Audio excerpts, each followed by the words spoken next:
What's going on, boys and girls of all ages? Good morning, good afternoon, good evening, wherever you may be. Welcome back to my car channel. Eddiegeezee back on duty. It is December 25th on this beautiful Friday. Wishing everyone Merry Christmas and Happy Holidays. Make sure y'all stay safe. For this video, we'll go ahead and talk about the 2021 Model 3 Tesla that I purchased. And being that I'm a car aficionado, I love modding.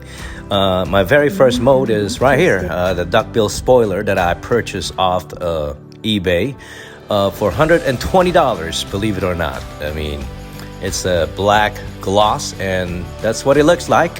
Finally had it installed this morning. It's all 3M tape, so you just slap it on, put some weight on it, and same thing that I did with my Accord. It's all 3M tape. I didn't have to drill any holes on it, but overall, I'm very happy.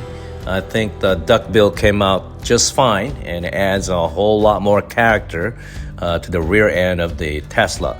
My next mode would be the blacked out emblem for the front and the back, and maybe get the back tail light smoked, and we'll move on from there. All right, Eddiegeezee, peace.